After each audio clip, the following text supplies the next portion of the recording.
إريتريا يا درة البحر ويا منارة الجنوب من أجل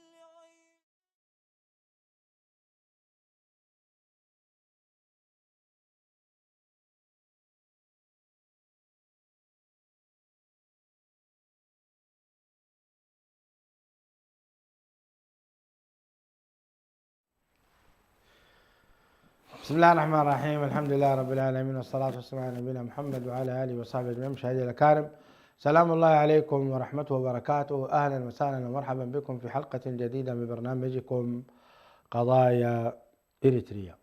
على قرب من بلادنا إريتريا انفجر بركان عظيم في منطقة عفر في مناطق أثيوبيا على بعد مسافات من الكيلومترات من إريتريا.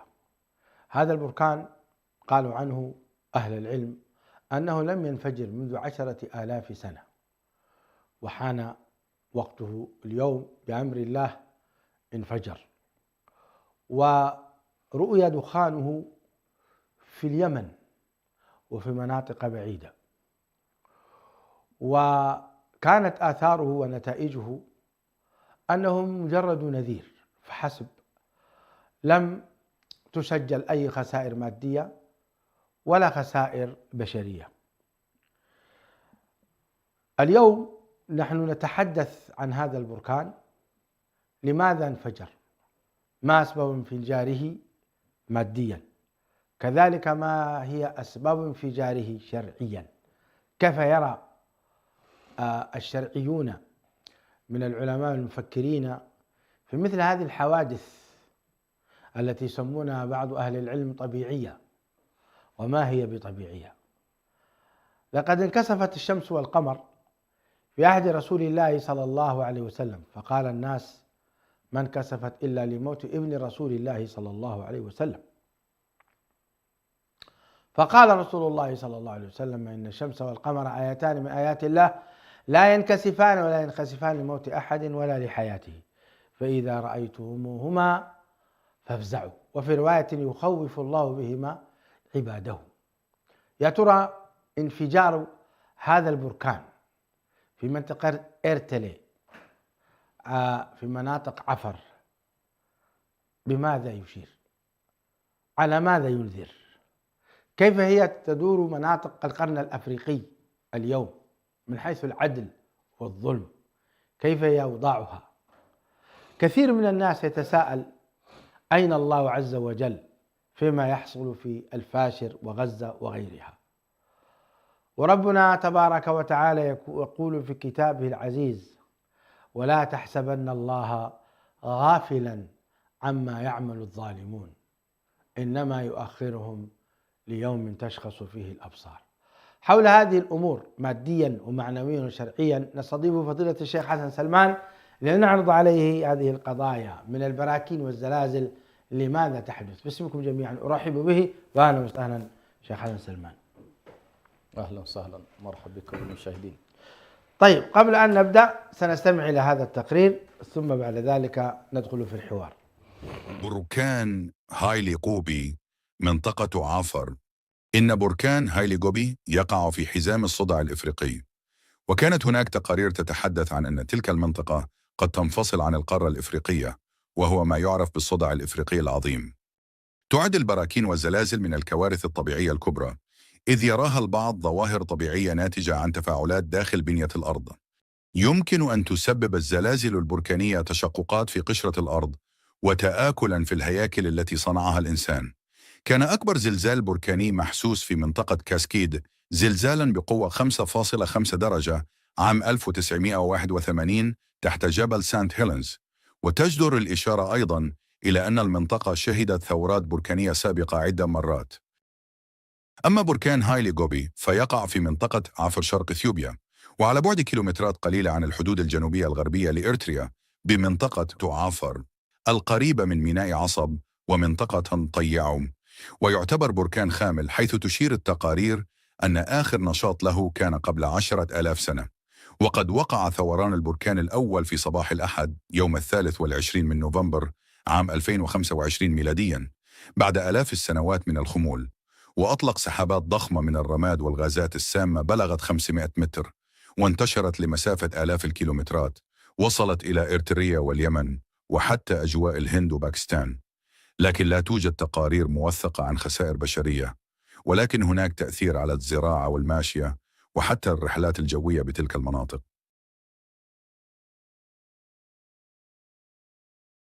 شيخ حسن، تعريف بسيط عن الكوارث الطبيعية، الزلازل والبراكين، ثم ندخل بعد ذلك في أسبابها ومسبباتها ولماذا يرسلها الله عز وجل عليه.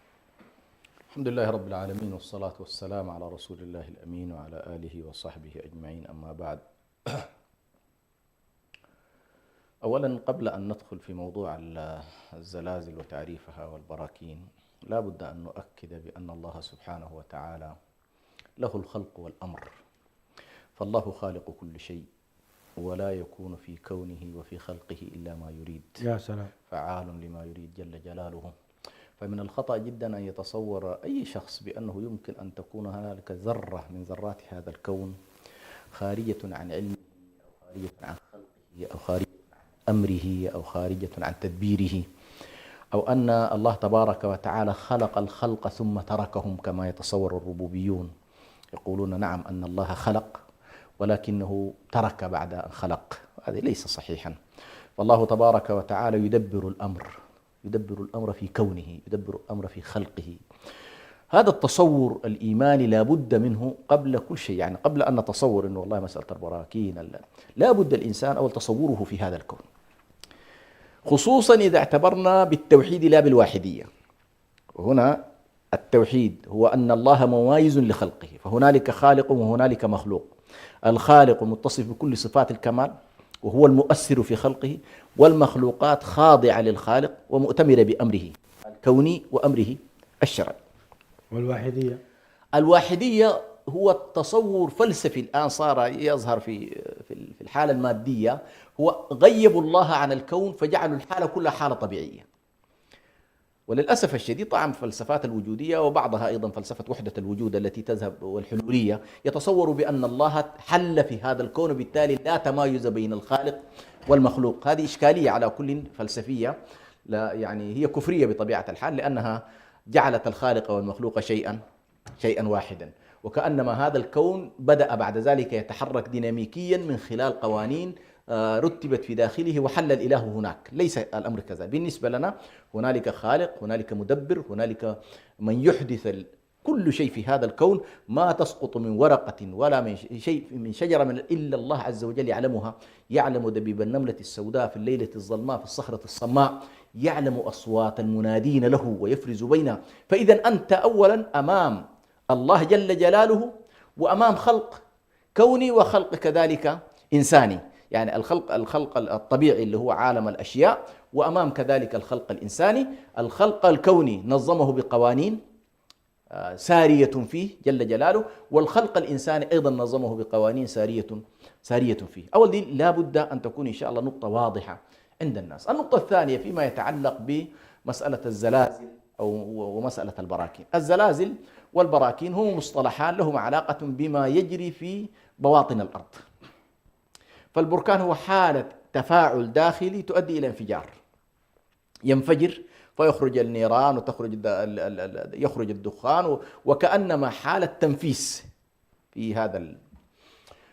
الزلازل هي حالة تحرك صفائح الأرض في المستوى التحتي، يحصل تشقق لكن لا يصاحبه براكين ولا تصاحبه نيران لكن يحصل أن الصفائح التحتية تتحرك عن مواقعها ولو بنسبة محدودة، فتؤدي إلى عدم استقرار القشرة الفوقية للأرض، وبالتالي يحصل ما نسميه نحن بقضية الزلزال.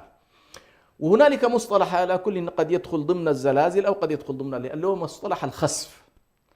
الخسف هو حالة أيضا هبوط للقشرة الأرضية إذا كان البركان هو حالة انفجار، فإن حالة الخسف هي حالة حالة انهيار إلى باطن الأرض. فأنت أمام هذه المصطلحات كلها تقع تقريبا في ما يتعلق بالجانب جانب خلق الأرض وما يجري من زلازل، وما يجري فيها من براكين، وما يجري فيها من خسف.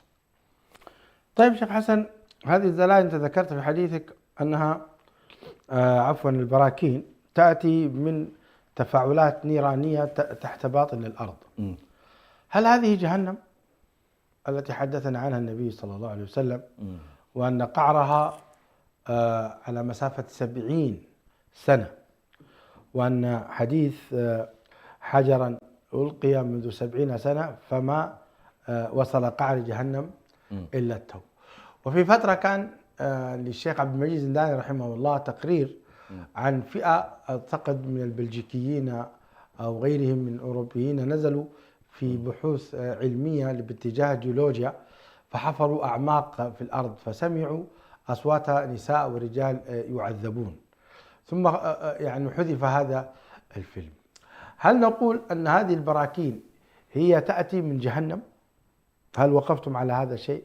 لا علم لي بذلك صراحة، يعني قضية إنه المسألة لها لكن ما هو متعلق من أين يأتي هذا ما هو على كل متعلق الآن بعلم الجيولوجيا، أن هنالك في ظل في إطار طبقات الأرض، سواء كانت البحرية منها أو كانت اليابسة منها، هنالك طبقة من الطبقات فيها النيران.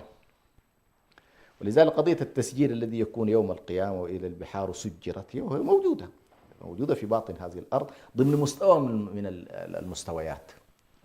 هنا حديث النبي عليه الصلاة والسلام رواه مسلم عن أبي هريرة رضي الله تعالى عنه قال: بينما نحن قعود مع رسول الله صلى الله عليه وسلم إذ سمع وجبة، فقال النبي صلى الله عليه وسلم: أتدرون ما هذا؟ فقالوا: الله ورسوله أعلم. نعم. قال: هذا حجر رمي به في النار منذ 70 خريفا، فهو يهوي فيها الآن حتى انتهى إلى قعرها. نعم. في صحيح مسلم. ورواية أخرى كذلك هي عند مسلم أيضا من حديث أبي هريرة: لو أن حجرا هدي من شفة جهنم لهوى فيها 70 خريفا قال قبل أن يبلغ قعرها. ذكرت على كل أنا بالنسبة لي الذي أتصوره أن قضية الجنة والنار أولا أنهما مخلوقتان كما هو عقيدة وموجودتان، ولكنهما يبدو والله أعلم أنهما في السماء وليس في الأرض. خلقهما جنة ونارا ليس ضمن طبقات الأرض، هكذا أتصور الله أعلم. لكن هذه الوجبة التي سمعها الصحابة يمكن أن يحصل ذلك إسماعا للنبي صلى الله عليه وسلم وصحبه في فترة النبوة، ويخبر النبي صلى الله عليه وسلم بذلك، وقد يسمعهم الله عز وجل حتى يخبرهم النبي عليه الصلاة والسلام بهذا الموضوع، لكن لا يلزم منها أنها أنها في الأرض. لا يلزم من هذا الحديث أنها في الأرض. نعم. لأن النبي صلى الله عليه وسلم عندما عرج به رأى الجنة ورأى النار ووقف عليها، وكل ذلك في المعراج. فالذي يتبادر إلى الذهن أنهما مخلوقتان. طيب جميل. على كل حال لكن هذا لا ينفي أن في بواطن الأرض هنالك نيران ما هو أسبابها؟ على كل هي جزء من الخلق الذي خلقه الله تبارك وتعالى، ويؤدي في بعضها إلى حفاظ على منظومة الأرض نفسها، وقد يؤدي إلى التجدد في داخلها، وأشياء كثيرة على كل جيولوجيا. جميل. طيب هذه في علم الجيولوجيا. نعم. نحن كمسلمين ما هو واجبنا تجاه مثل هذه الكوارث التي لو خرجت لدمرت خلقا كثيرا؟ هذا البركان لو انفجر بزيادة كميات كبرى لقضى على أثيوبيا وعلى جيبوتي وعلى إريتريا وعلى القرن الأفريقي، وربما أتى أيضا على اليمن وما حول من الجزيرة العربية، لكنه خرج خروجا بسيطا وانتبه له الناس. ما هو نحن واجبنا من مثل هذه الأمور؟ ولماذا يرسلها الله عز وجل؟ ما الذي يريده منا ربنا سبحانه وتعالى؟ نعم. أولا طبعا مسألة ما الذي يريده الله من الناس بمثل هذه الآيات، كل ما يقع في كون الله تبارك وتعالى التعامل معه يكون بأنه آية من آيات الله، والآية هي العلامة الدالة على الله والمخبرة عنه.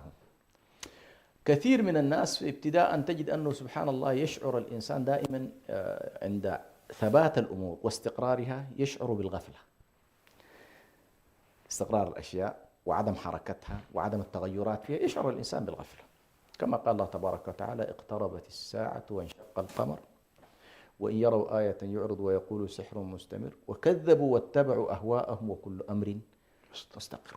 هذه طبيعة الإنسان، أنه مع الاستقرار، حالة الاستقرار تجعله في غفلة. هذه الغفلة الله تبارك وتعالى بحكمته وبعلمه وبما يريده بخلقه يرسل ويغير في كونه بما يجعل هؤلاء يلتفتون ويتعرفون. وما نرسل بالآيات إلا تخويفا. تخويف من ماذا؟ فهؤلاء الذين غفلوا عن الله، غفلوا عن الآخرة، انغمسوا في الدنيا، تصوروا أن الحياة كلها ما هي إلا مآكل ومشارب، غفلوا عن المعنى الحقيقي لوجودهم في الحياة، غفلوا عن الجنة والنار.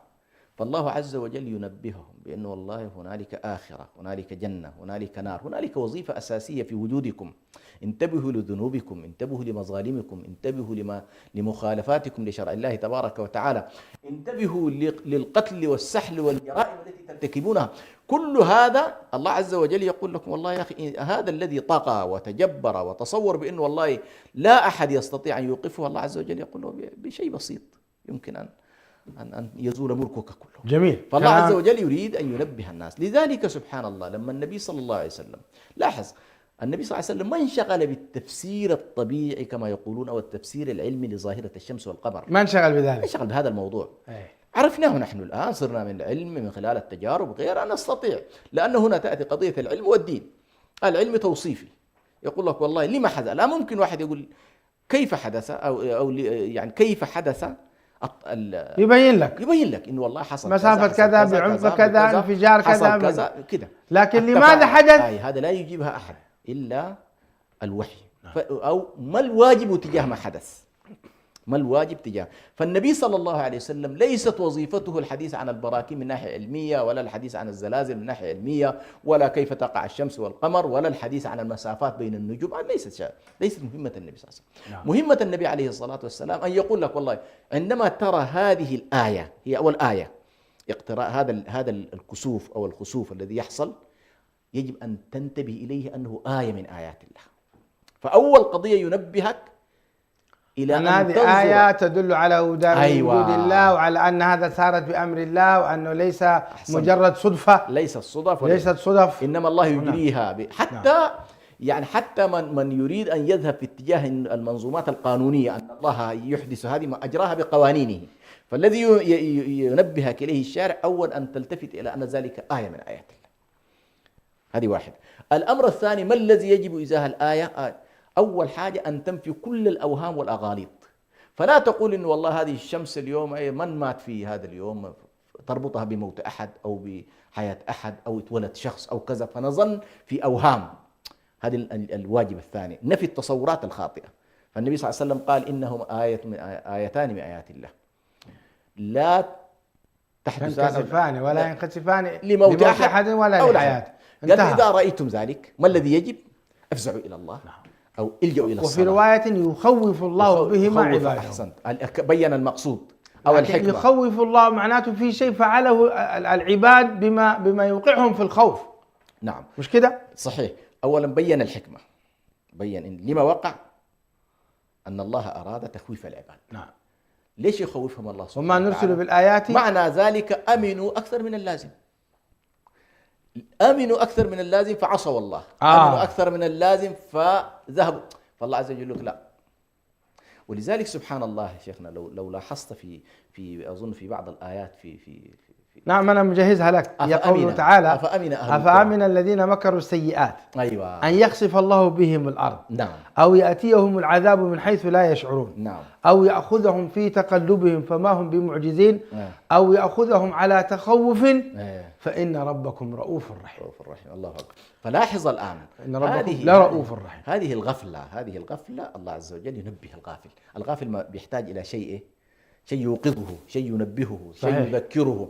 فهذه الآيات فائدتها. لكن للأسف الشديد بعض الناس وكأي من آية في السماوات والأرض يمرون عليها وهم وهم عنها معرضون معرضون. وما هذه يؤمن أكثرهم الآية. إلا وهم مشركون. هذه طبعا إشكالية. وهؤلاء إشكالية. الذين يقولون هذه طبيعة تحدثت ما لها علاقة لا بالذنوب ولا بالمعاصي وهذه أمور هكذا يقول هذه مشكلة. إشكالية. نعم. فعلى كلنا الغفلة عن آيات الله، عدم التفسير الصحيح لها، عدم اللجوء، ولذلك الله تبارك وتعالى عاب على قوم كيف أن الآيات تمر عليهم والبلاوي تمر عليهم والمصائب تمر عليهم، ومع ذلك لا يتذكرون ولا يتعظون ولا يخافون ولا يبالون ولا يعودون إلى الله سبحانه وتعالى.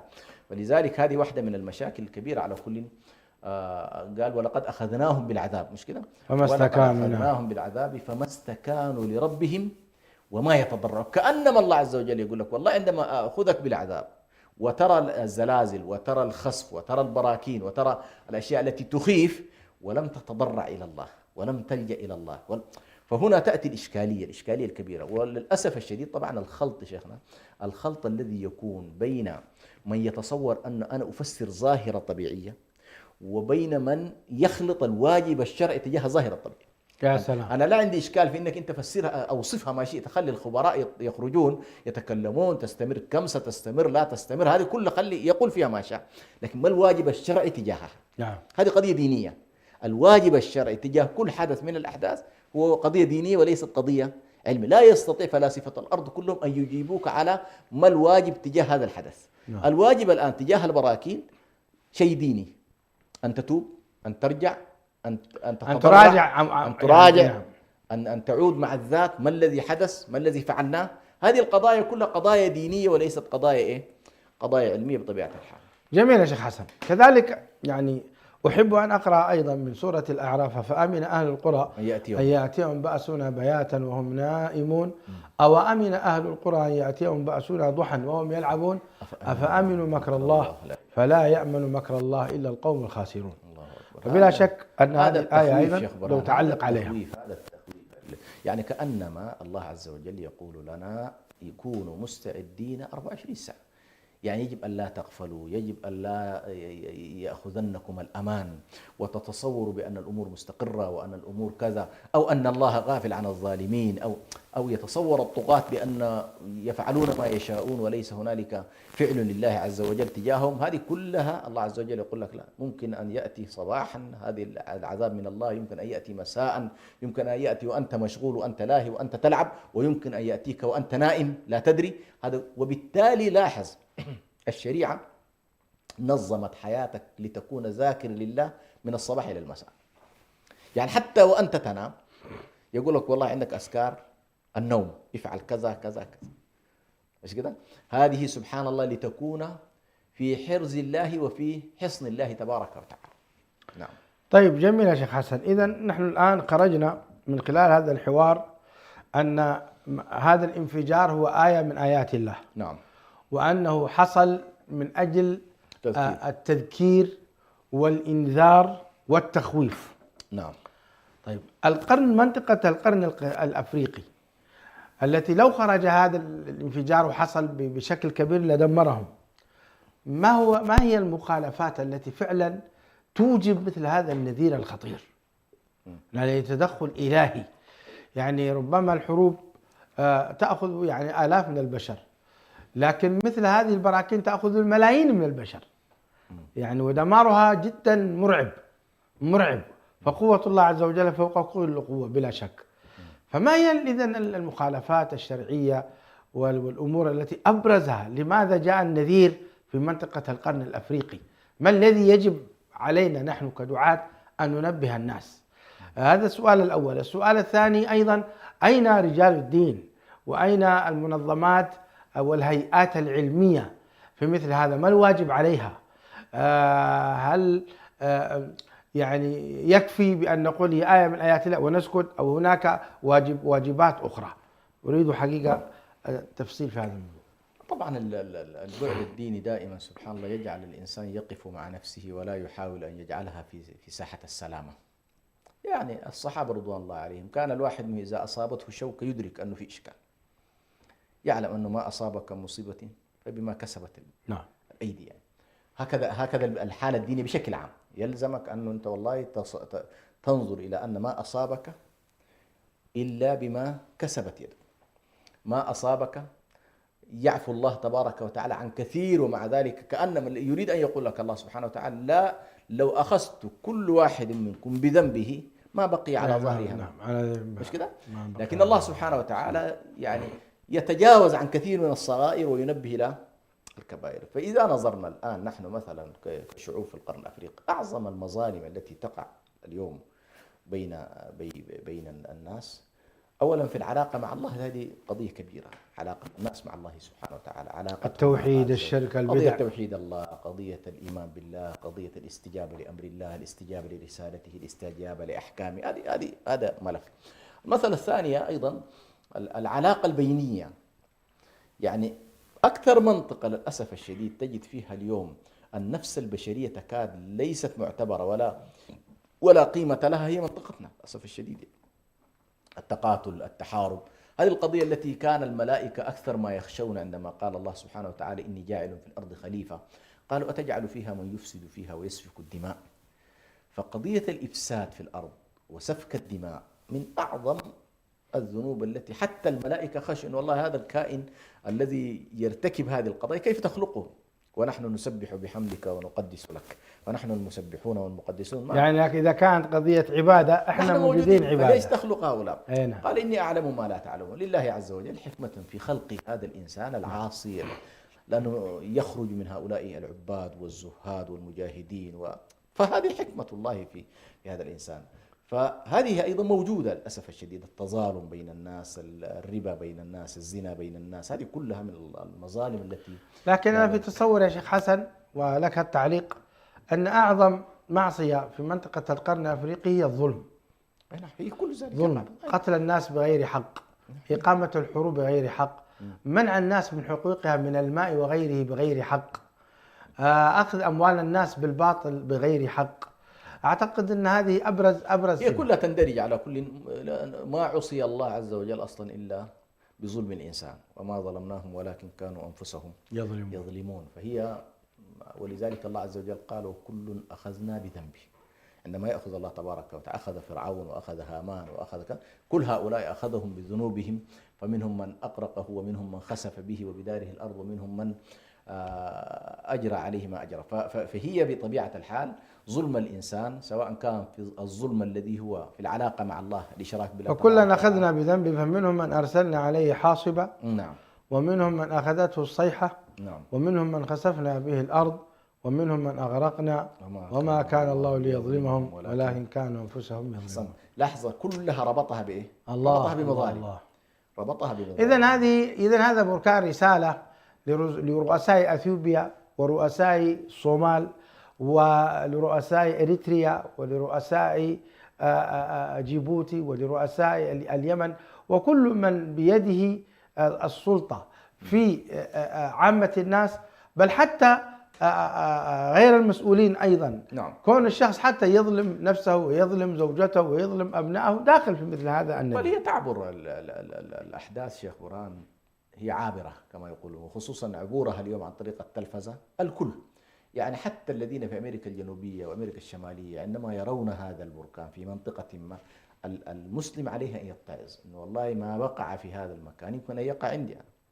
وبالتالي قضية إنه الإنسان يجب أن يراعي الله تبارك وتعالى في كل حركة وسكن، هذه لا بد من، سواء في القرن الأفريقي أو في غير القرن. لكن الآن هنا نحن نتحدث عن منطقة وقع فيها هذا الأمر وجرى، وكما تفضلت لولا لطف الله تبارك وتعالى وأراد منها أن والله فقط الحادث يكون محدود وليس، كان يمكن أن يكون حادثا كبيرا كما هي السيول وكما هي يمكن أن تقع على كل الأعاصير التي تجتاح مناطق كبيرة وتدمر كثير يعني. وأنا متعجب جدا من ختم الآية أو يأخذهم على تخوف فإن ربكم لرؤوف رحيم.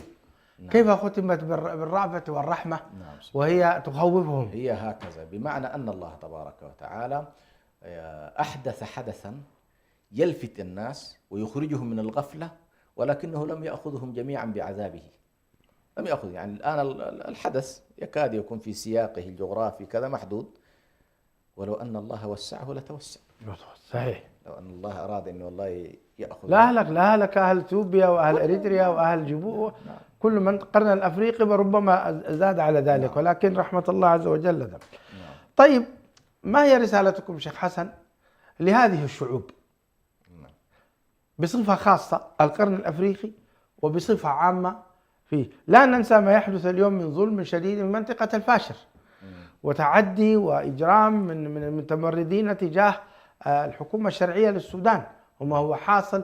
حتى قد يكون هناك أخطاء أيضا من بعض أفراد الحكومة السودانية كذلك في بعض الأمور، يعني نحن لا نزكي أحدا، ولكن المنطقة في العموم ملتهبة. اليوم هناك كما تفضلتم شيخنا في دروس عديدة، هناك احتمالات كبيرة جدا إقامة حرب.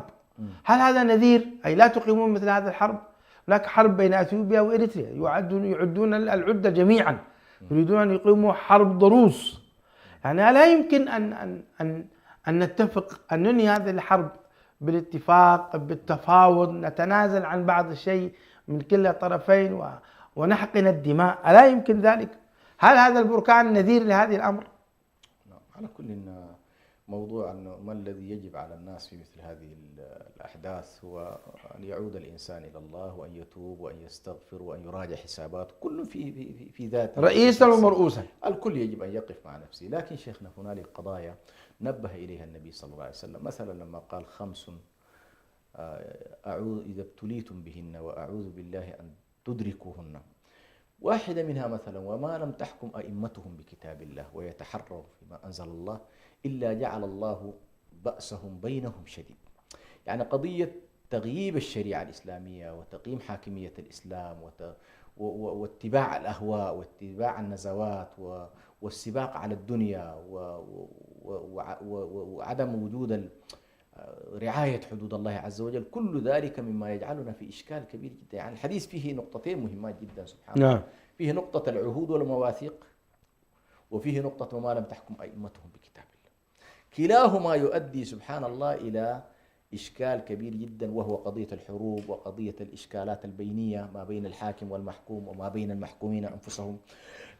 ولذلك سبحان الله حتى آية الأنعام التي فيها أيضا أن الله تبارك وتعالى قد يرسل علينا أشياء. قبل آية الأنعام وأقرأها عليك إن شاء الله بعد إذنك، قال رسول الله صلى الله عليه وسلم: يا معشر المهاجرين، 5 إذا ابتليتم بهن وأعوذ بالله أن تدركوهن، لم تظهر الفاحشة في قوم قط حتى يعلنوا بها إلا فشى فيهم الطاعون والأوجاع التي لم تكن مضت في أسلافهم، ولم ينقصوا المكيال والميزان إلا أخذوا بالسنين وشدة المؤونة وجور السلطان، ولم يمنعوا زكاة أموالهم إلا منع القطر من السماء، ولولا البهائم لم يمطروا، ولم ينقضوا عهد الله وعهد رسوله إلا سلط الله عليهم عدوا من غيرهم فيأخذ بعضهم في أيديهم بعض ما في أيديهم، وما لم تحكم أئمة بكتاب الله وتخيروا مما أنزل الله إلا جعل الله بأسهم بينهم. هذا الحديث لا إله إلا الله عظيم سبحان مرعب. الله. هذا الحديث يا شيخ برهان له علاقة بالنقطة الأولى التي تكلمت عنها، وهي قضية علاقة الخلق بالأمر. كيف أن يعني المسلم سبحان الله ينظر إلى حتى الطبيعيات الخلقيات، ينظر إليها في السياقات الإيمانية. نعم. النبي الآن كيف يربط بين الزكاة وبين نزول المطر؟ لاحظت؟ يربط بين الفاحشة وبين الأمراض.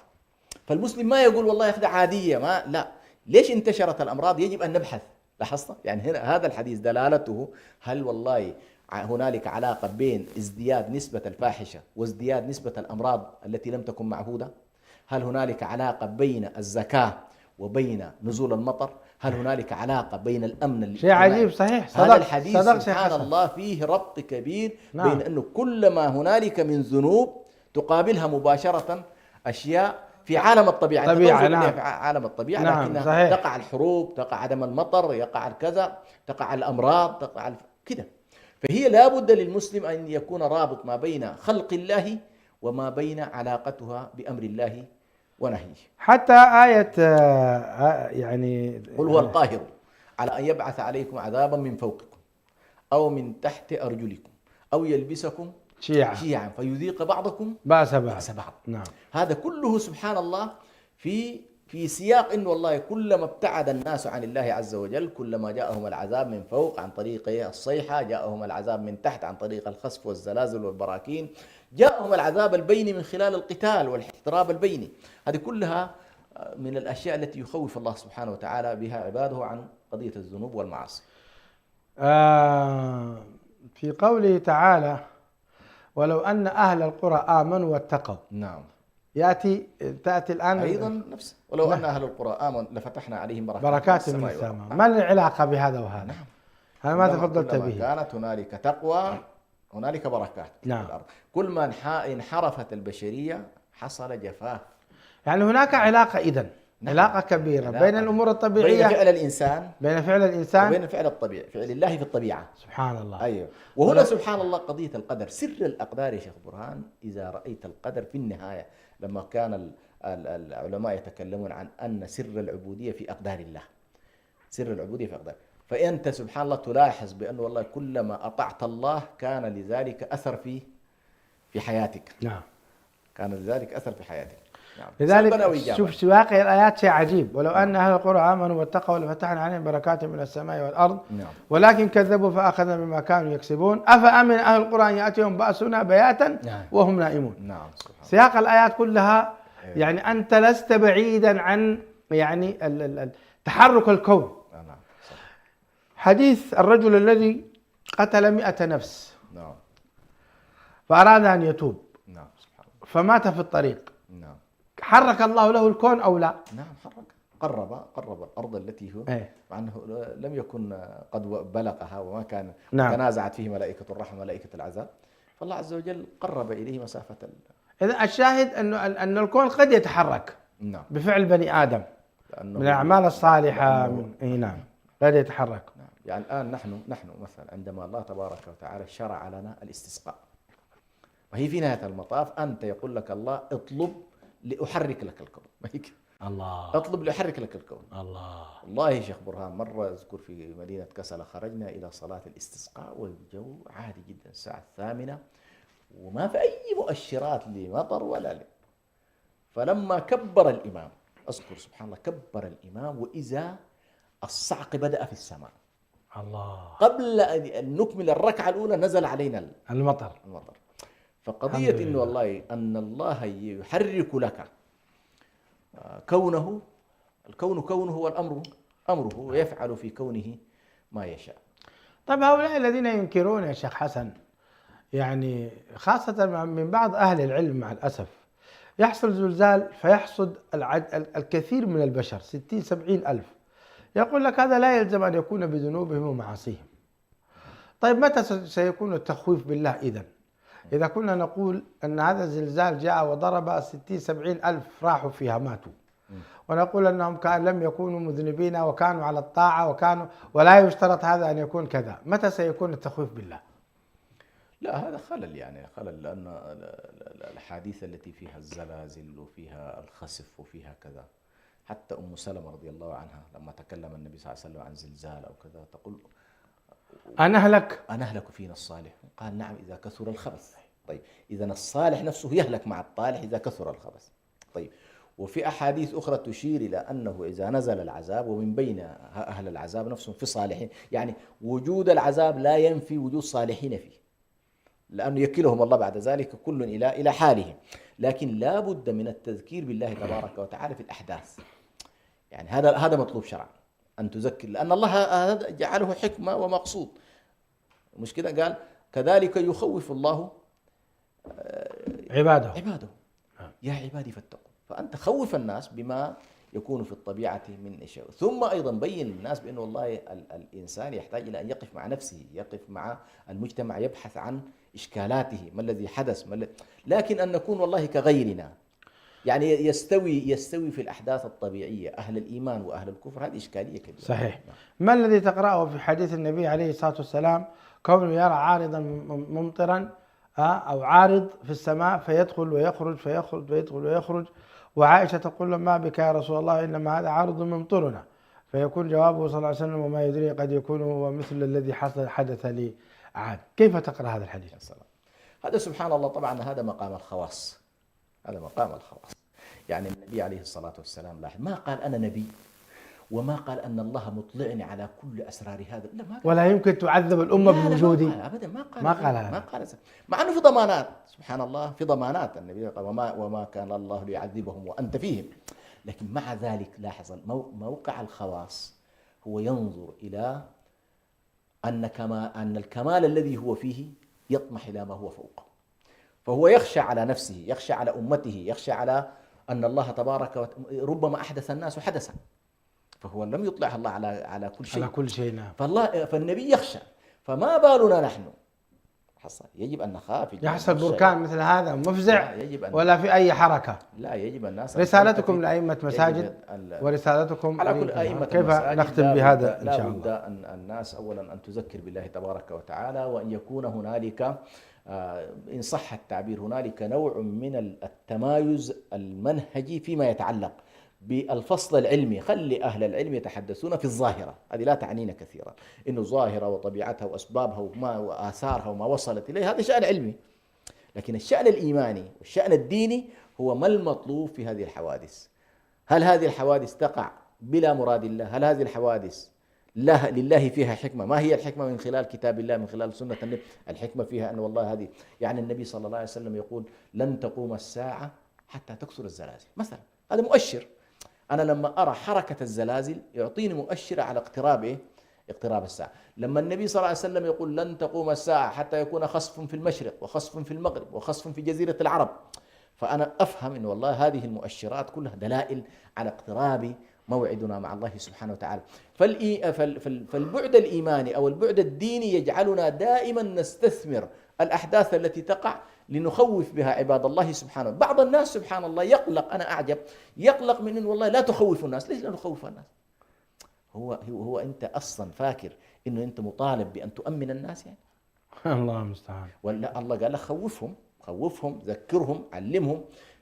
فإذا رأيتهم في غفلة، لكن إذا رأيت واحد سبحان الله مثلا من كثرة الخوف عطل حياته وأعماله، هذا أمله وخليه يرجو. لكن عند الغفلات وعند الابتعاد عن الله وعند المادية الطاغية في البشرية فإن التخويف بهذه الأمور لا بد منها، والتذكير كذلك لازم لأئمة المساجد، والربط ما بين العلم والإيمان، واستثمار العلم كذلك لأن يكون دالة على الإيمان، واستفادة كذلك من الدين في إطار ما يمكن أن نسميه بفلسفة العلم. هذه كلها أشياء مطلوبة إن شاء الله. زلزلت الأرض على عهد عمر بن الخطاب فخطب الناس فقال أيها الناس ما كانت هذه الزلزلة إلا عن شيء أحدثتموه، لئن عادت لا أساكنكم فيها. سنده صحيح. تعليقكم؟ طبعا هذا الحديث طبعا أو هذا الأثر هو يعني عمر رضي الله عنه موقفه كان صارما، ما عهد المدينة أن يحصل فيها هذا الموضوع. النقطة الثانية أيضا لم يعاب عليه من الصحابة إنه والله كيف تتهمنا بأنه نحن، هم صحابة في النهاية الذين يخاطبهم، كيف تخاطبنا ونحن أهل الطاعة؟ ولا، هذه دائما في مثل هذه المواقف اتهام النفس لا بد منه، وعمر اتهم إنه والله ما كانت هذه الزلزلة أيوة إلا عن شيء أحدثتموه. الله سبحان الله. الله، شوف هذا كلام هذا المحدث العجيب. محدث ملهم. هذه لئن عادت لا أساكنكم فيها. نعم. قرار. مشاهدينا الكرام، ما كنا في حديث ماتع مع شيخنا الشيخ حسن سلمان أطال الله في عمره ومتعنا بعلمه، وعن هذا الحدث العظيم الذي حدث، البركان في مناطق عفر، منطقة بدولة أثيوبيا المجاور لإريتريا، وهو حدث خطير نذير من الله عز وجل. علينا أن نتقي الله سبحانه وتعالى، وأن لا يمر بنا هذا الأمر مجرد مرور عن غفلة. فاتقوا الله يا أئمة مساجد، اتقوا الله يا المجالس الإسلامية العليا، اتقوا الله في المسلمين، اتقوا الله يا من ولاكم أمر المسلمين من رؤساء ومرؤوسين نصارى ومسلمين. عليكم أن تتقوا الله، فإن هذا حدث عظيم ونذير كبير من الله تبارك وتعالى لما يحدث في القرن الأفريقي خاصة وفي عموم بلاد المسلمين عامة. السلام عليكم ورحمة الله وبركاته. إريتريا يا جارة البحر ويا منارة الجنوب، إريتريا